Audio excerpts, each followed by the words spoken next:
Démon va bengana ngona malobate. Comment pasteur soza na pouvoir bengana démon? O lobi sort démon par exemple na obimate. Mais ce que pasteur soza la nanguya Jésus. O comme bengana sort na bengani pe mulimo na obimate bima wana za ba théâtre.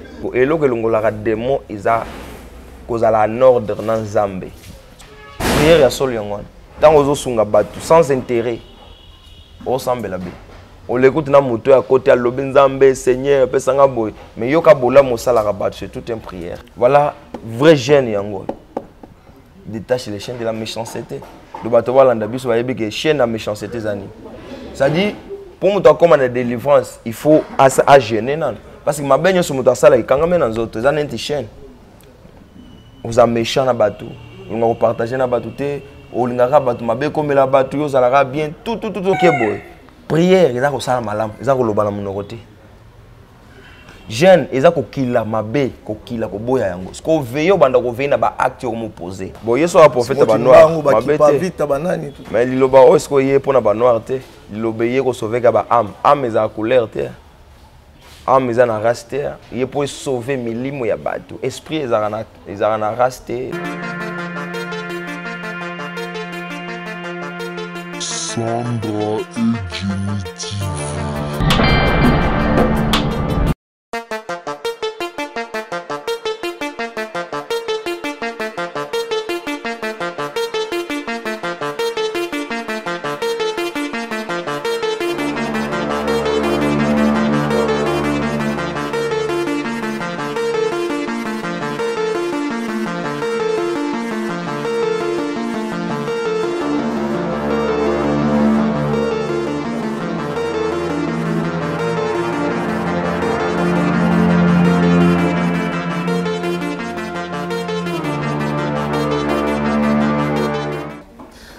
Ben voilà, encore une fois, mesdames et messieurs, on est là sur votre chaîne Sandra et Jenny Muteba TV. Donc on est là, on est avec Piambemba, Kakani Zalaka. Donc pour nous c'est les meilleurs.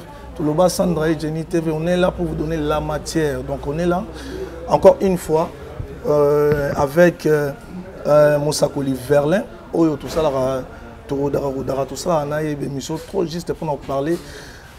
Si doctrine, il y a l'Iloba, doctrine. Tolobela Lisusu qui est prophète Condé.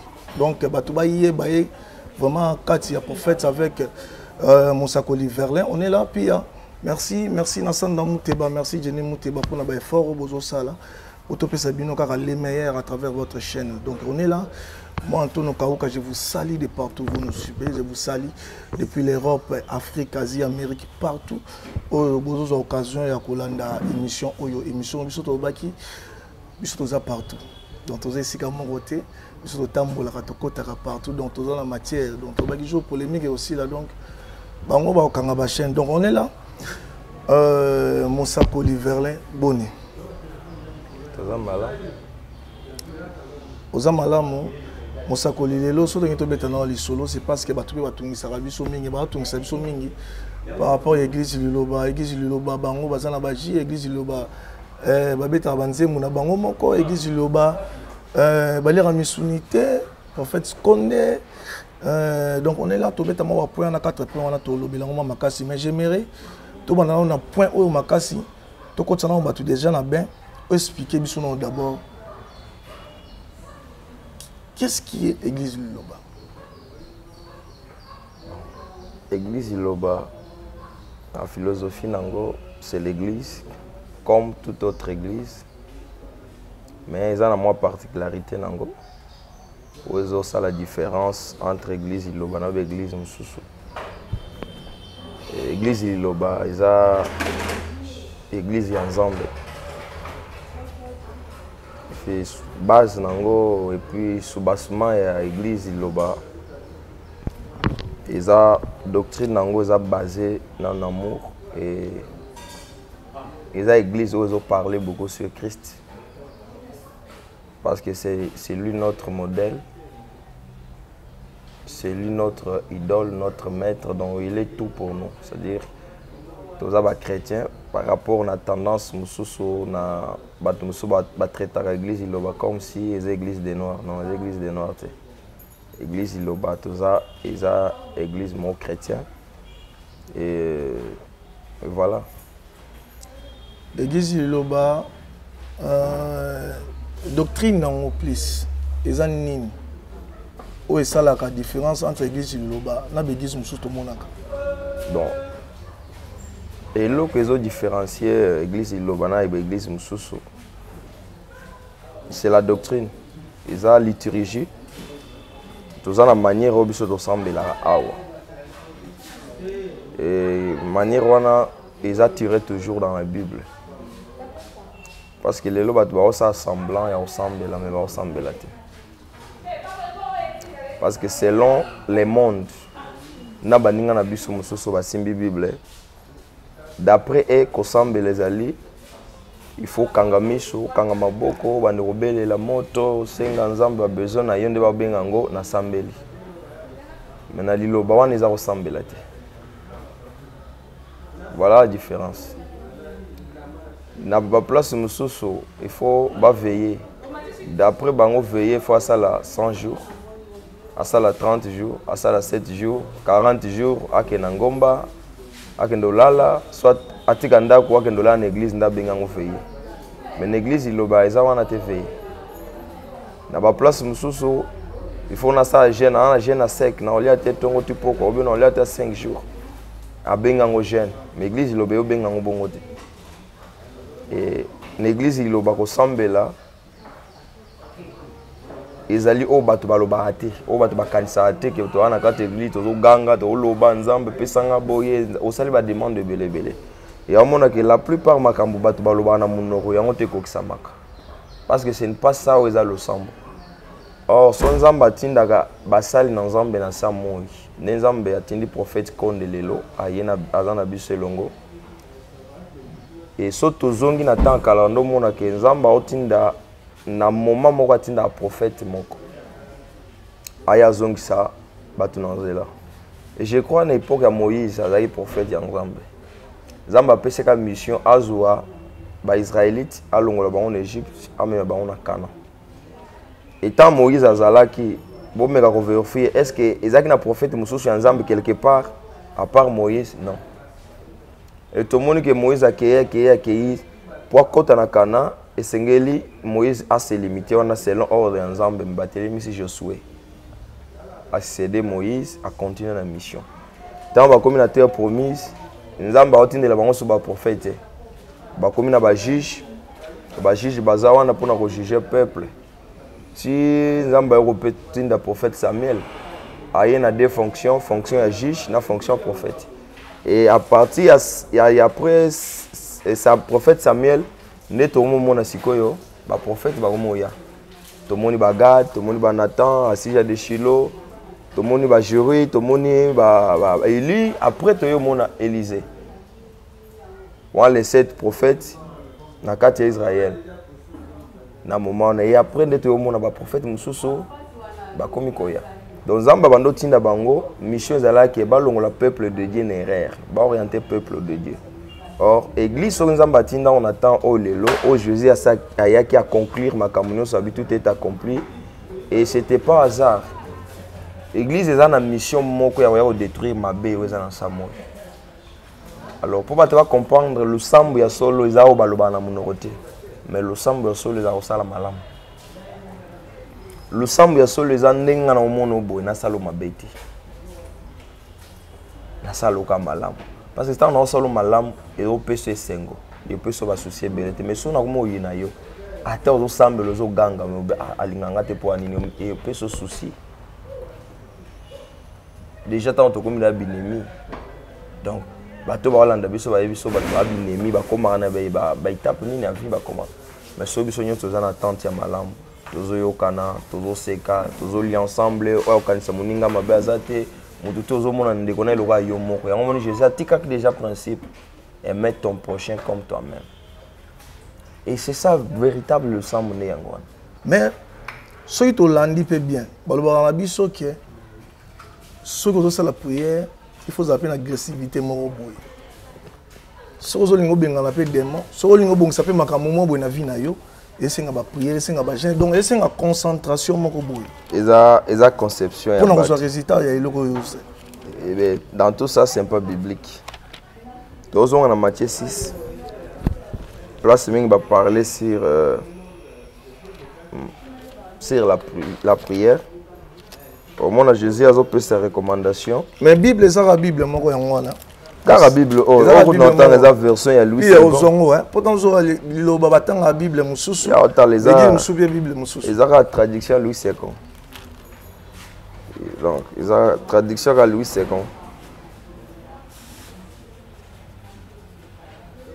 Donc, même Bible partout. On appelle le Baba, c'est bon. Bible je crois, bateau balobaka. Il faut essayer moi créativité mon beau sambela tout cas ou makasi bazara nerf. Faut gêne. Non, tout ça c'est pas ça. Au sein avant le royo zoluka. Gêne à prière, bas 500, bas la guerre. Gêne et l'homme sous prière et l'homme sous. Veillez et l'homme sous mais les trois choses étant bolara des pères. Zanet yo tambo dans autres non maboko makolona misu na matoi. Zate otigili so mupanzi otambo na loboko te. Ezande mo gêne na veille na prière. Mais elo ne loko ils ont un rôle nango miso za pona omona maboko pona osala misala makolo po tambola mais na limité ozwaka makolo tambo nango tiki maboko non donc jeûne à prière ils ont blo misat metambola de père paraît que les autres moto ndenge ezali o tambola teke otiki loboko tamona lokolo yango non non esenga ke o tambola na bilo nyonso wana de la moko. Jésus a recommandé aux disciples. Au monde de dans l'église, mingi ba jouer na hypocrisie, ba osambela, ils ont modèle ba scribe ba hypocrite en osambela. Et après remarque à Jésus nda yebisi ba apôtre boy.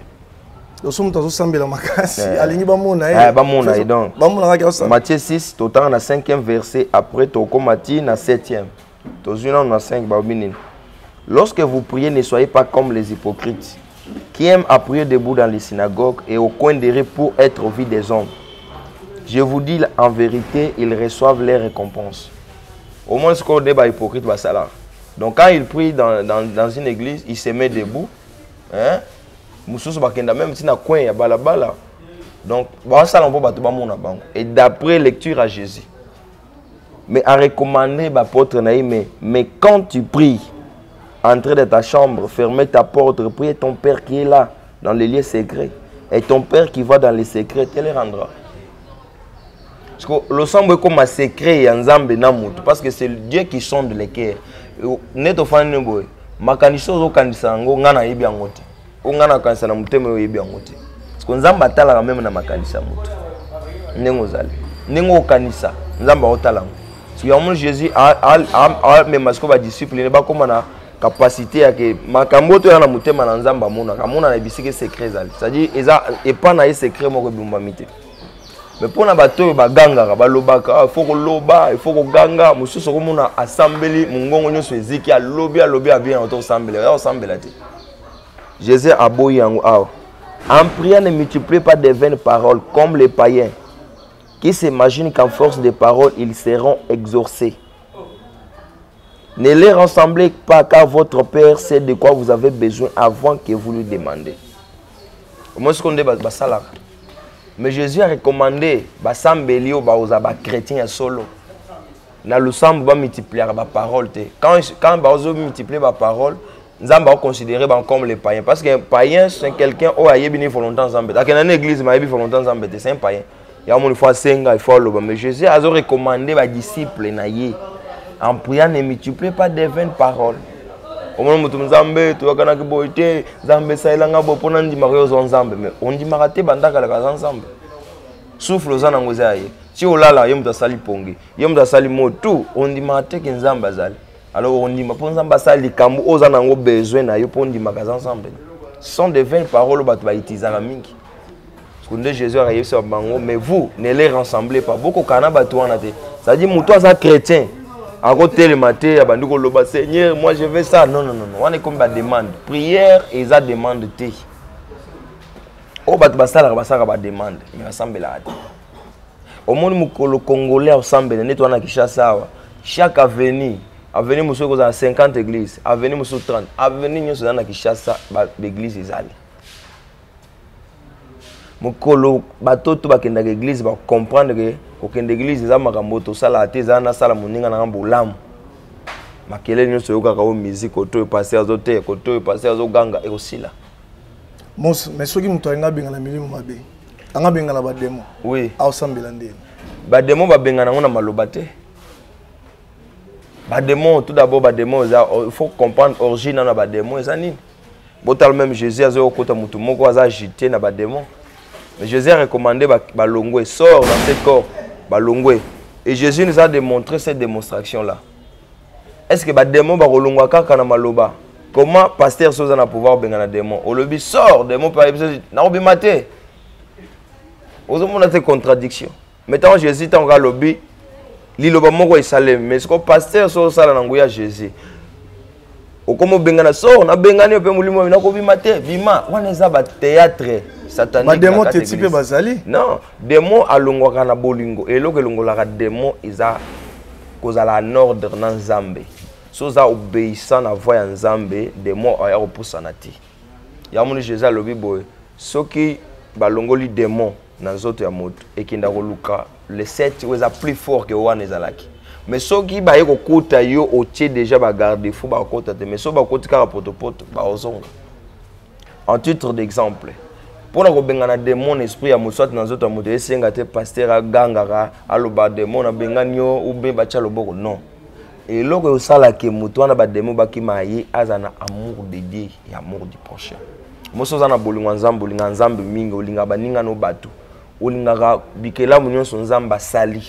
démon akopusa na pembe na ote ako tenter yo mais akota na mutema na ote parce que ba démon ba excitera batu na kanda bazali o batinda batu memba yiba o batinda batu et ce sont des démons o banima batu mais lolo comme au sambela o changer o inaso batu te o landa souvi ya batu te o conspiration tout mabe pona baninga ti o longole déjà biloko wana ça dit pona yo o silani de ana ba démon.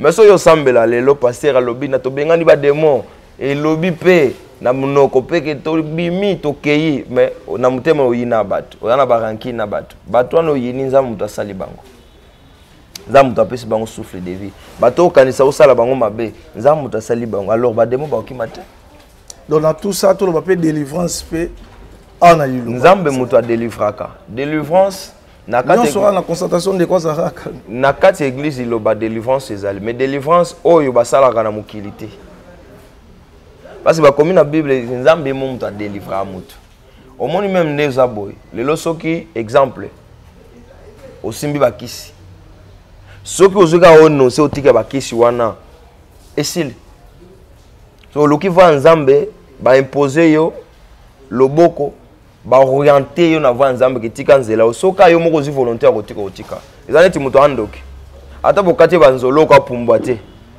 mais ya tiki yango te etika na mutema nayi parce que délivrance ya mutu premièrement faut ye moko azana conscient que na tamboli mabe mingi na bomisi bato ebele na tout sani bato ebele na kaboli ba famille ebele na sali bato mabe mingi cette fois-ci na tika tango ya tiki asani na sali conversion s'est converti automatiquement et on va pratiquer ce que malamu mabe oya anda osala tiki yango libela nde a komi délivrer jamais muto ana mabe na ye pasteur abengi na salo délivrance mais mabe atiki te osali lota. Quelle est la vraie prière au liloba bino ko senga skoba la vraie prière batu balingana ko ganga te nini te tout ça batu balingana bazala bomoko basungana moninga ana passe osalisi c'est ça prière ya solo yango.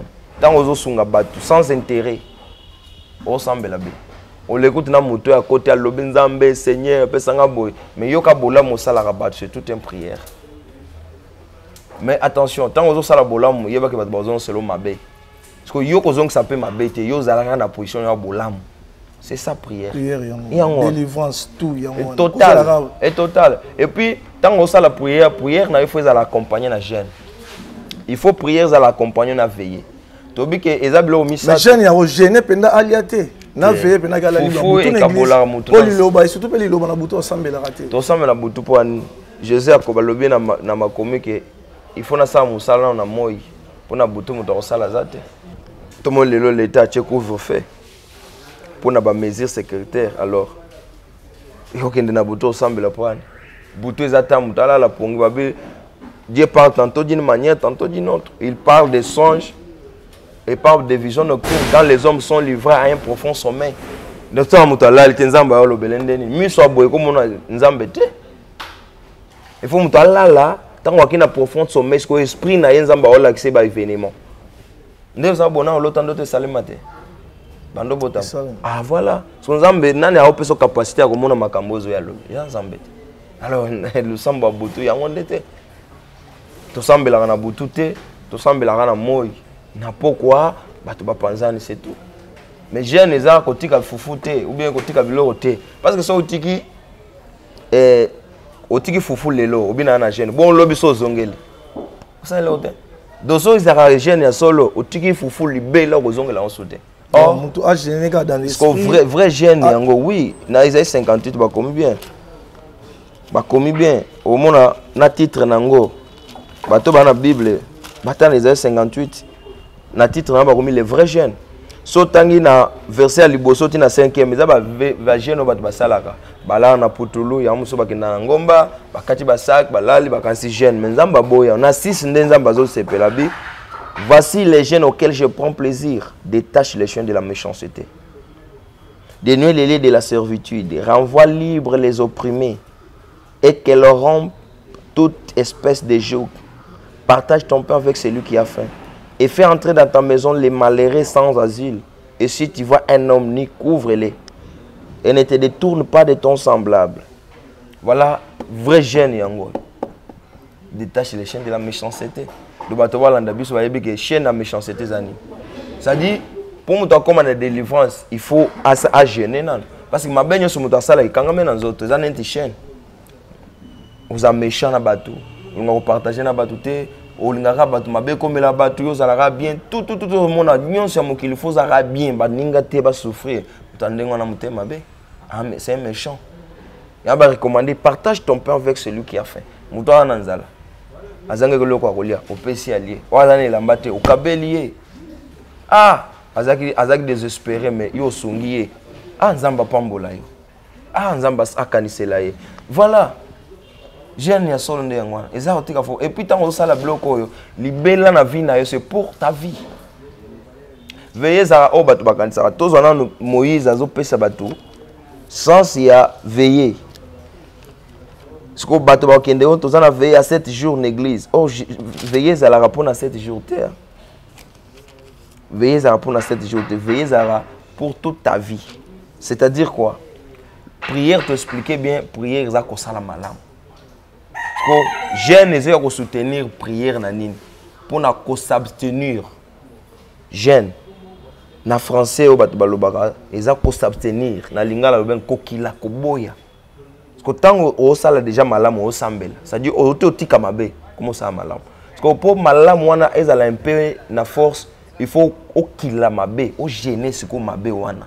Sozaki mutu akanda sozaki mutu moko ya ba problème belé na batu olongoli ba rankine omo yoka na batu sko et soutenir sko bolamu omo sala batu ba remarquer abi ah ce messie a changé hein parce que ça mutu mo méchant azaka mutu mo me a changé omo liana batu amo so na batu même batu oyo bando sala mabe ba témoigner que en tout cas mutu omo sambela véritable veillée les alaka ya 7 jours te o ba chaka o tokena ata bo sali veillée ya une année isa erreur. Veillez et à Boyango Bakomia. Deutéronome 4, verset 9. Bakomini. Seulement prends garde à toi et veille attentivement sur ton âme tous les jours de ta vie. De peur que tu oublies les choses que tes yeux ont vues et qu'elles ne sortent de ton cœur, enseigne-les à tes enfants et aux enfants de tes enfants. Et puis, Bakomi, pour nous veiller sur ton âme. Âme n'a eu fait veiller. Hein? Il faut veiller. Parce qu'on veille ndenini biloko wana misat to expliquer boy prière eza ko sala malamu eza ko loba na monoko te jeune eza ko kila mabe ko kila ko boya yango parce qu'on veille banda ko veille na ba acte ko m'opposer yango to tina 2 Chroniques 7:19 au mona sikoyo bazo expliquer biso ce ko veille façon ni muto ako sala ko veiller. Comment vous pouvez veiller? Veillez sur vos actes attentivement.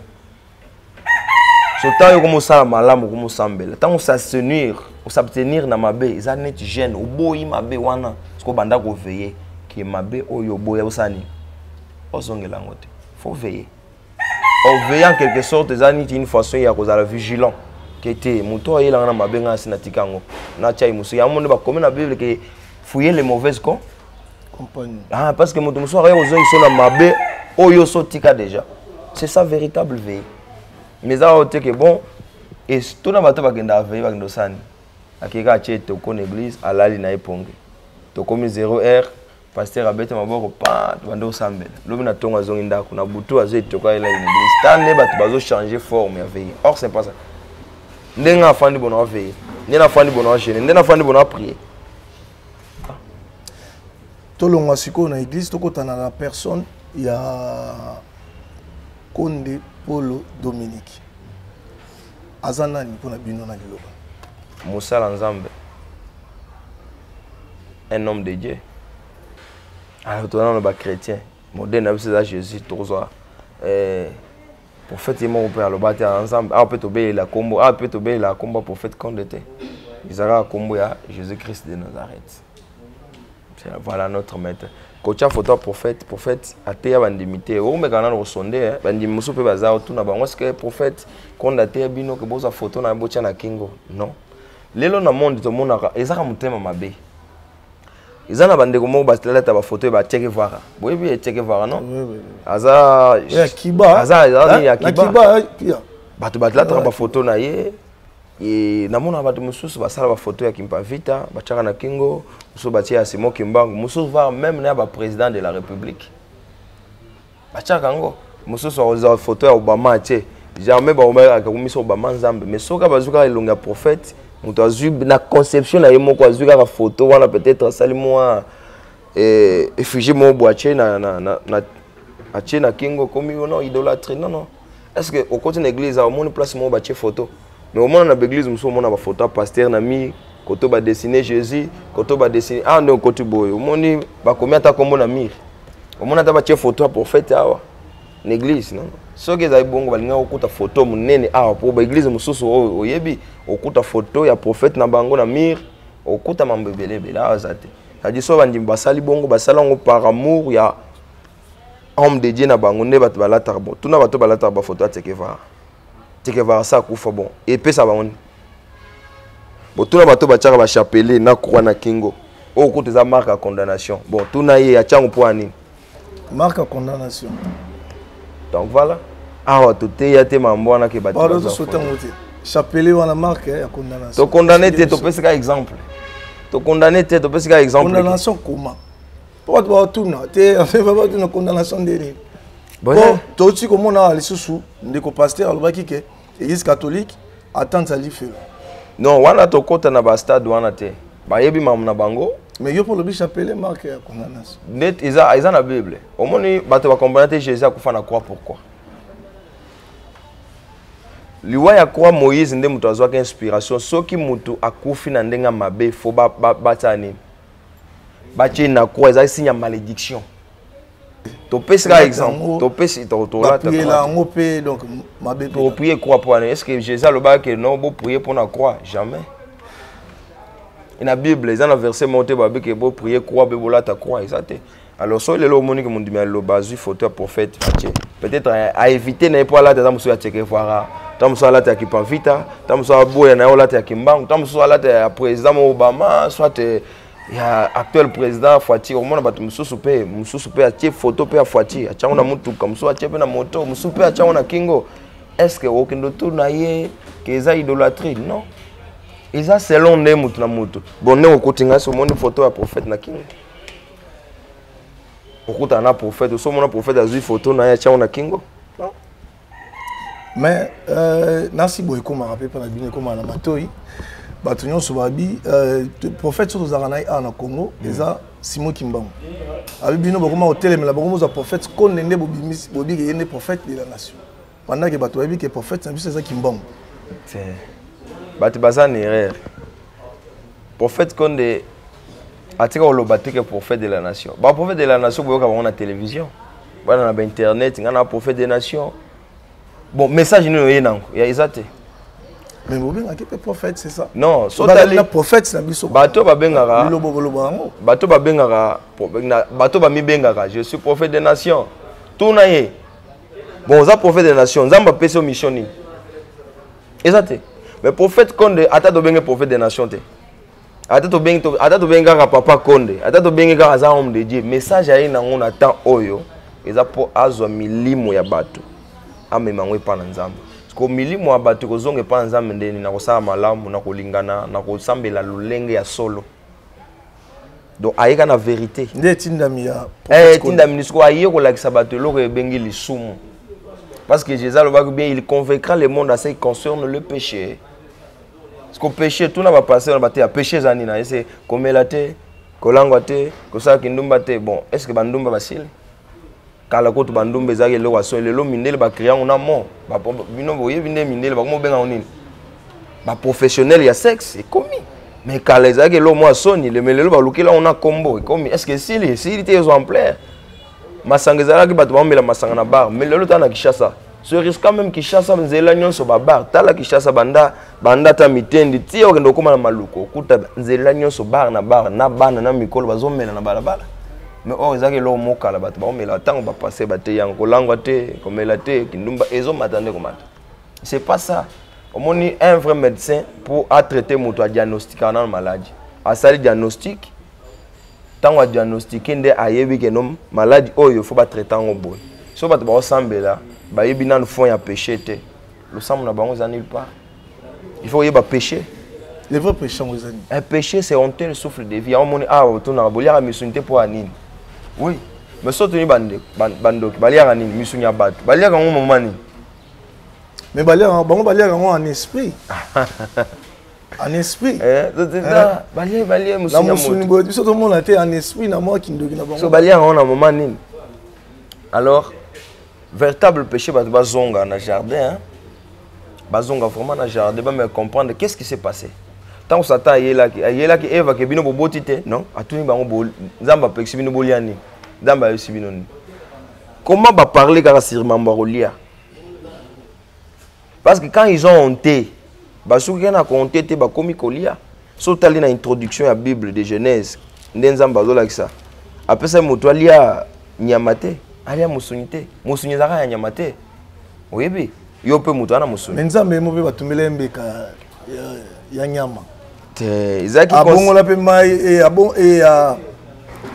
a multiplier ko bambisi batu balie na éclaircir na no place wana bi pour battre ba comprendre nango parce que tout passe na bato makasi nzambe ye mo multiplier bambisi batu balia bino bobesa batu balia musu ezaneti yo ndengo yebo tango yo ndimeli ese na oyebi soke lokolo komia kolia so misumité non na olakisa doctrine des nzambe tango bando olanda au fur et à mesure comprendre que l'homme mabe otika mais c'est que Jésus avait fait mais tala kolia Jésus zaini on a bien précisé prophétisé bon on avait donc prédit avant sa naissance que ti akoya akolia ka matiti nambo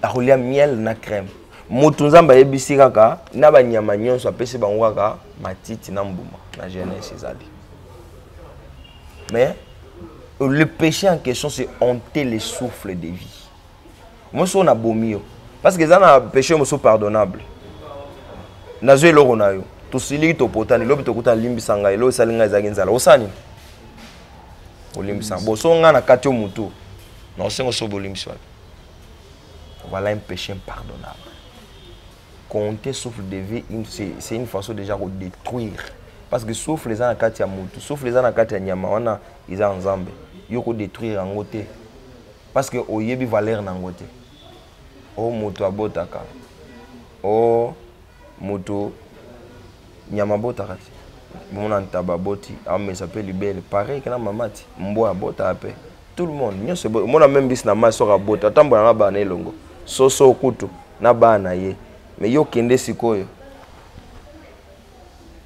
comprendre yo sikoyo kende to na soso yaka soso auto bote la fandeli maki aboti bana ye yo poussa pembeni ako signer yo ni yo la kise kende ba simba bana ngate Quand est-ce pour battre là? Parce que dans Mukibabi, l'homme a la sagesse, mais il y a un instinct. Mais tout dans Mboka, ma sœur c'est bête. Na bambo ba ki mate. Mba ki man. Ah ki maliwa. Et puis so ba kati nyama, makile bi manden. Jaune. Rouge kaka. Ndé mo pe na mutu. Bana souffle de vie ba se multiplier. Comprendre. Et c'est ça. So nzamba lingi te ko détruire bikela mwana. Ko détruire ba détruire pe mututé. Parce que l'homme d'après Nzambe, l'homme règne en maître. So ba pe so gérant so gérer bilo nyo so na yo ko détruire yango te pona moulé. Yango na romain. Ya na romain. Paul amaki ko mela bande na biso na romain ayebisi bango. Na romain 14.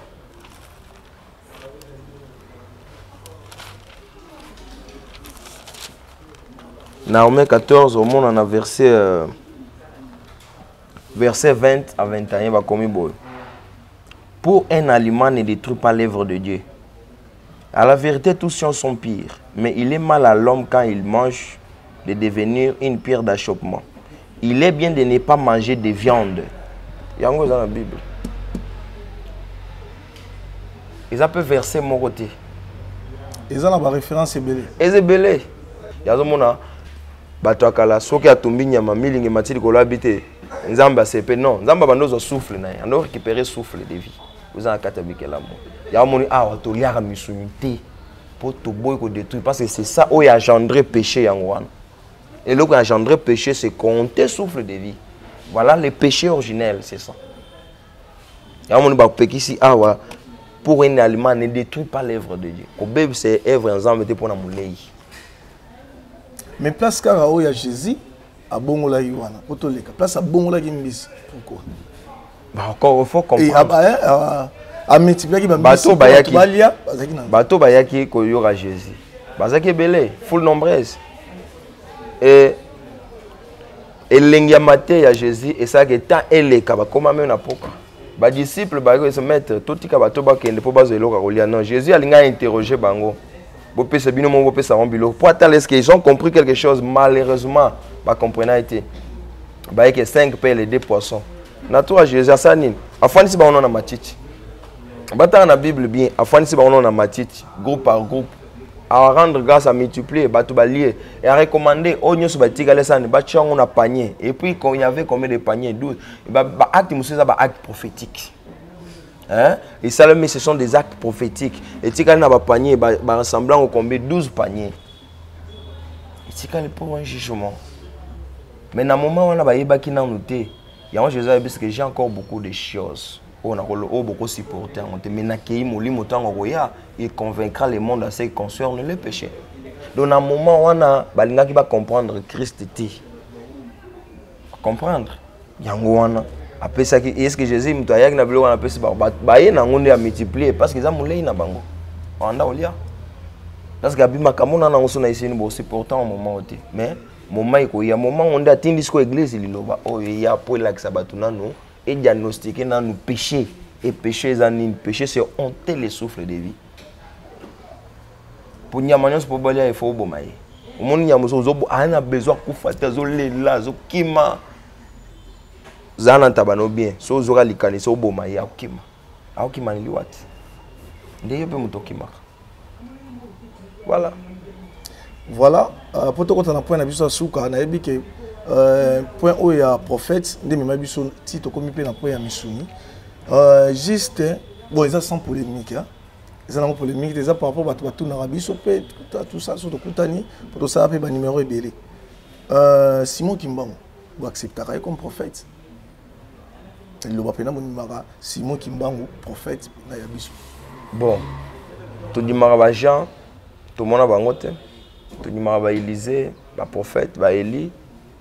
To dimara bango, mais quand dimana biso est basé sur Élie, Moïse, Isaïe na onyon sauté. Quand dimana biso est pas Jésus. Simon Kimbangu. Oui, kasité, ne to dimara ba Élie, to dimara ba prophète nyonso ba Pierre. Et apôtre, Malachi, prophète. Ne peut pas dire Simon Kimbangu, mais ils ont été que fois na biso to fondant et pas na non. Et fois na biso pe to fondango pas et prophète qu'on était. Fois na biso to fondango et pas Jésus. Christ de Nazareth. Merci Mos Tokota. Là c'est tout le monde a comprendre hein. Tout le monde a comprendre quand même. C'est dit tu ignorer qu'il y a un prophète. Tu comprends? Quand on dit ma prophète nyoso baleka, tu dis mi bango, moi historique na bango mais to fondé qu'on dit manabiso li ko na bango. Mais les arayango, les prophètes konde ki. Non. Pendant que biso république mobile baton so batira simo dimbango prophète. Mais oui, Jésus tango ayeba contester qui est. Ba vite biso da ba disciple à Moïse. Et puis comment le prophète ça en noir hein? Là où biso a été comment hein? Prophète ça en noir. Bon, yeso a prophète en noir. Mais liloba o esko yé pour na ba noir té. Liloba yé ko sauver ka ba âme. Âme eza couleur té.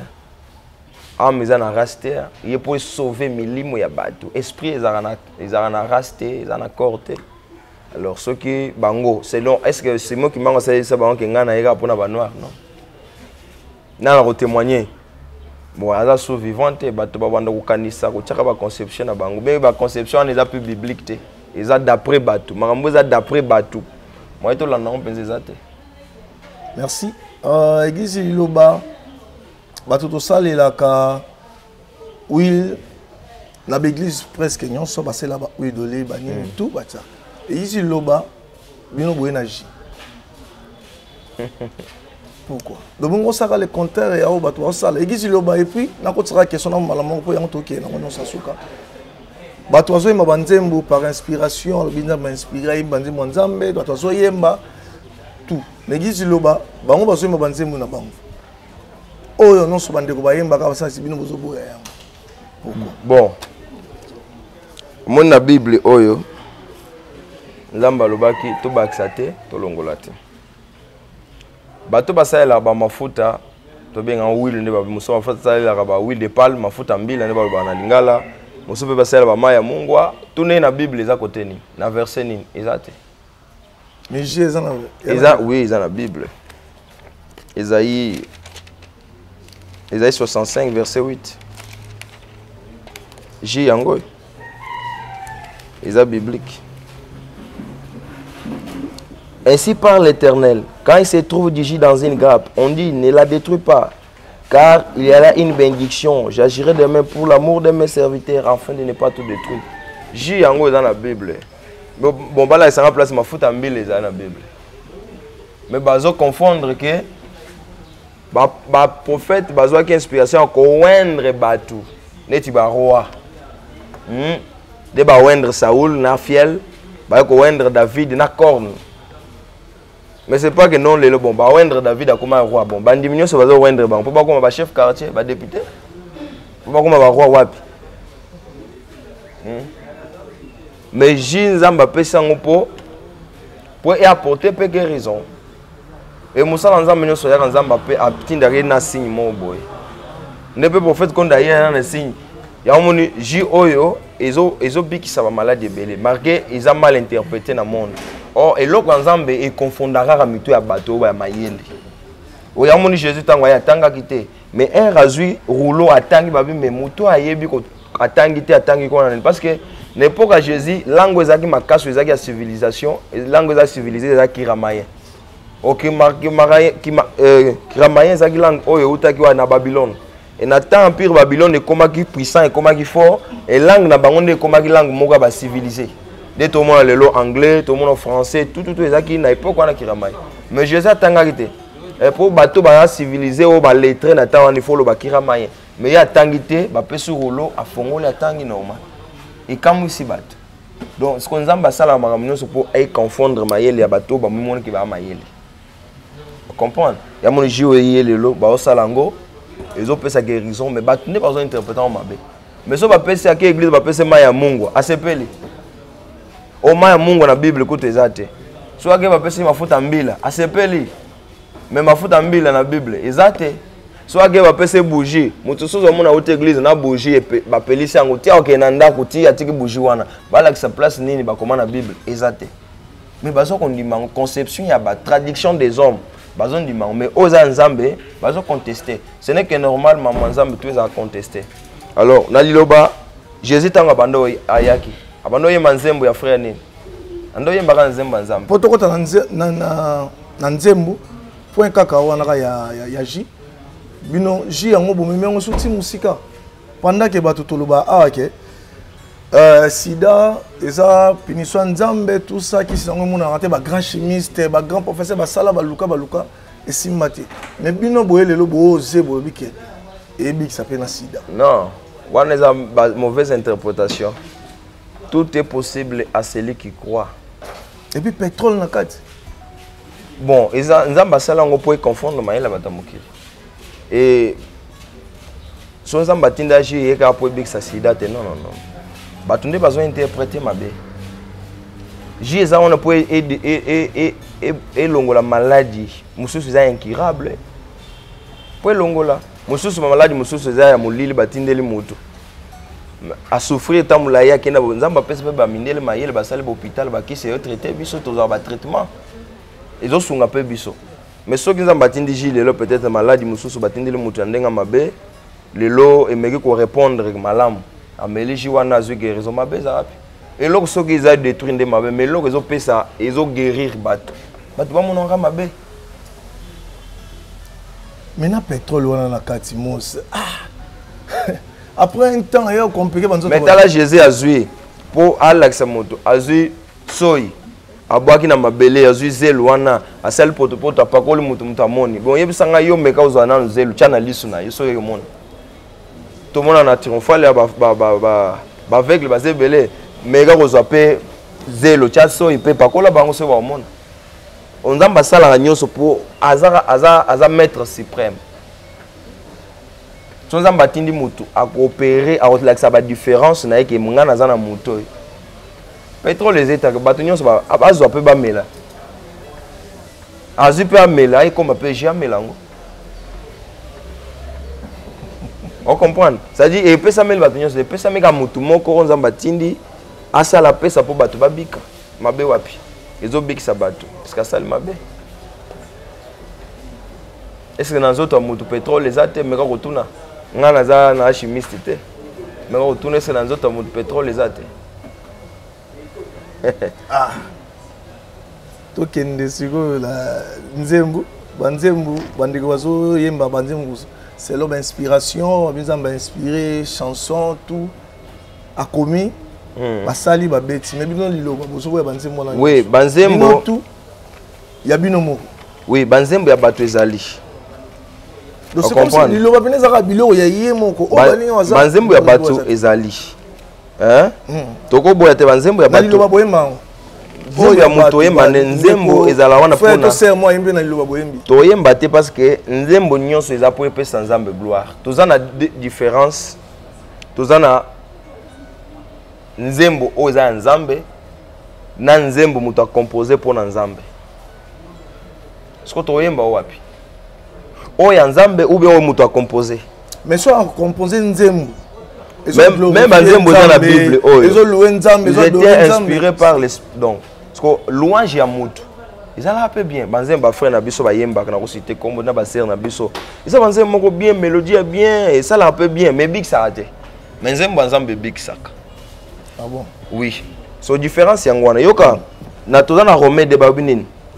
Le juif ce n'est pas celui qui a en les dehors et la circoncision ce n'est pas celle qui est visible dans la chair mais le juif c'est celui qui l'est intérieurement et la circoncision c'est celle du cœur selon l'esprit et non selon la lettre.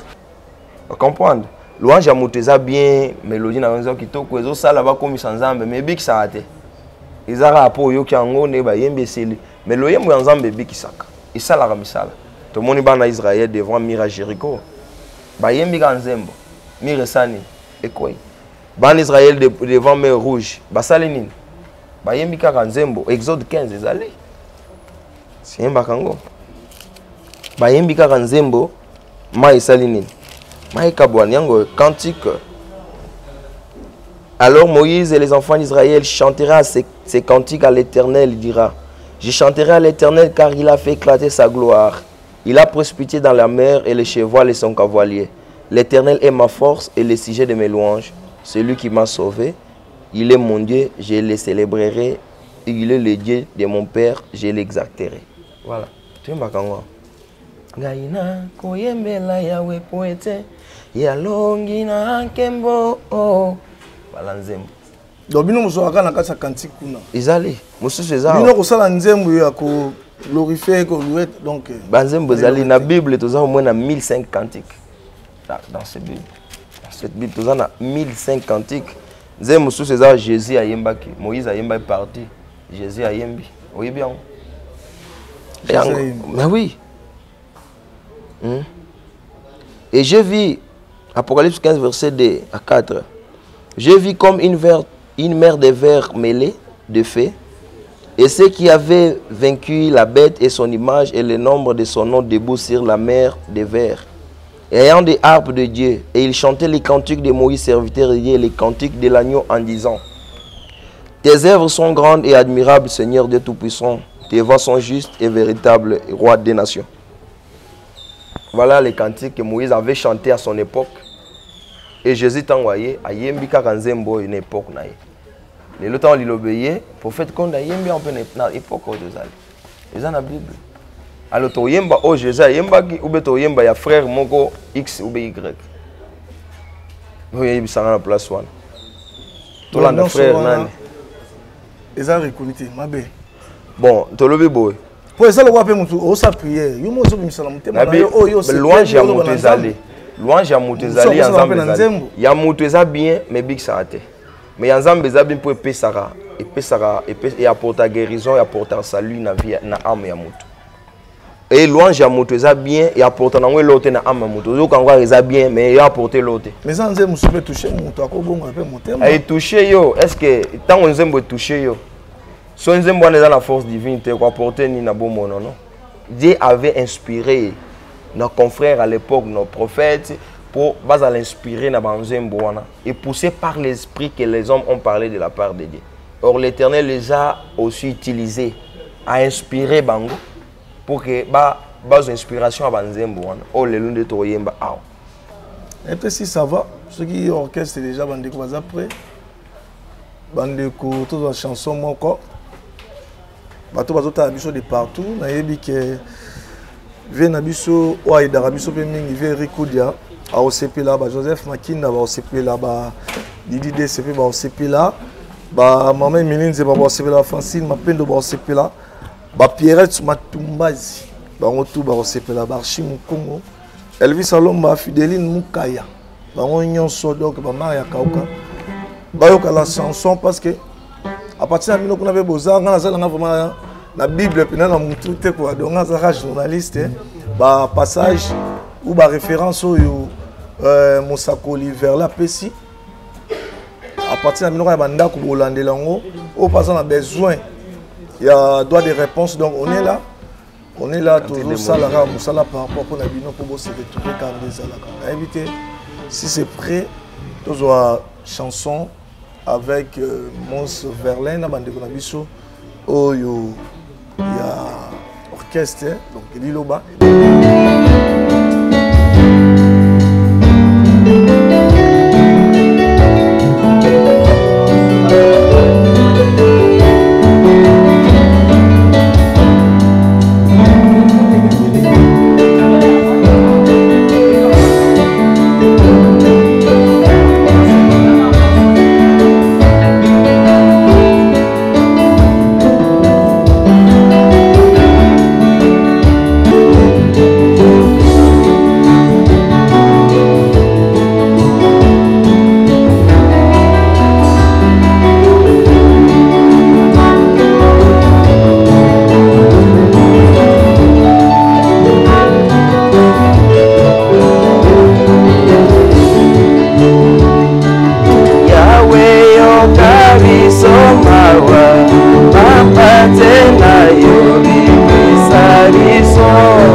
nate akozanga kokomisa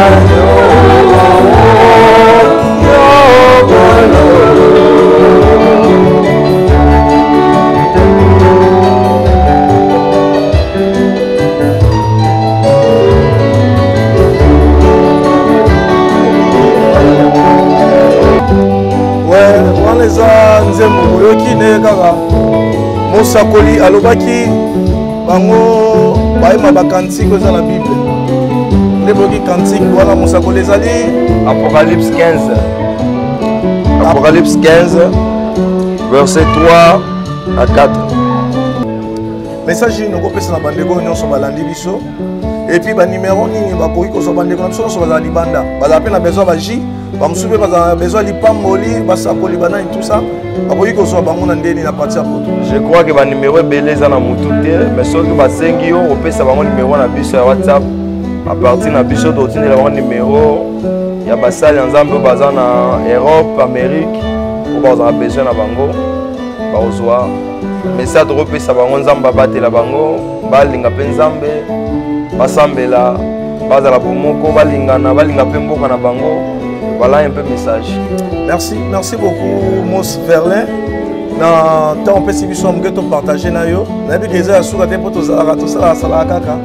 Donc na par rapport à baninga pe ba question non so boza nango so bobengi. Donc na okomisa on transmettre pas Mos se so bobengi nga. Na pesa bino pe numéro na ye, na pe ko temps pe kaka. O peut-être ayo ka pété azui point nga numéro plus 243 89 96 11 670. Plus 243 89 96 11 670.